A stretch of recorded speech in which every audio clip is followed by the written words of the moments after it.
আজকে ফের চলে আসলাম বাগানে আমাদের। দেখো সবেদা গাছগুলো শীতকালে খুব সুন্দর লাগছে। ছোট কলা ধরেছে, কলা ছোট, মোচাটা কিন্তু বড় হয়ে গেছে। কলা ধরেছে অনেক, এবার আনারস হয়তো মনে হচ্ছে। লাভ আসনি, পড়ে গেলে স্কুলে যাবি তো।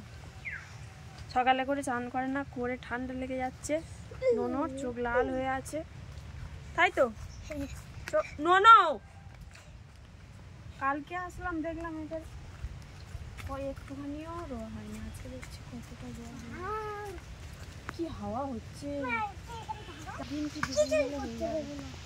হ্যাঁ কিছুই করতে দেবো না, পড়ে গেলে কিছুই করতে দেবো না, বার হয়ে যাবে। ঠান্ডার সময় একটুখানি পড়ে গেলেই লাগে। ফের যাই জঙ্গলে, কোথায় কি আছে, ফুটেছে পাহাড়ে। আর পাহাড়ে নয়, পাহাড়ে পাহাড়ে উঠেছে। দেখো উঁচুটা দেখো, পাহাড়।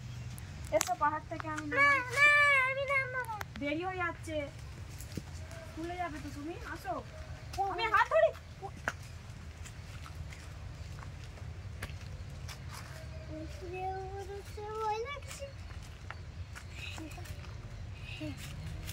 আমি একা একা একা একা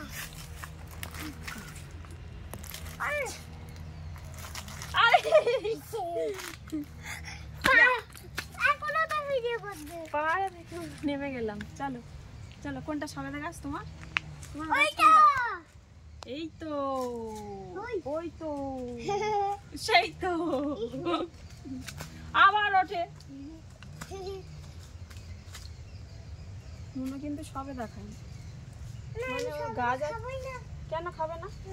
লিচু খায় না, সবেদা খায় না, ফল গাছ আছে তো ওই জন্য খায় না। লিচু গাছ আছে, হাত কেটে যাবে। ওগুলো তো শামুক ভাঙা, দেখতে পাস না নাকি? শামুক ভাঙা এগুলো কি করবে? আরে হাত কেটে যাবে। কাটবে না, ছেলে কিচ্ছু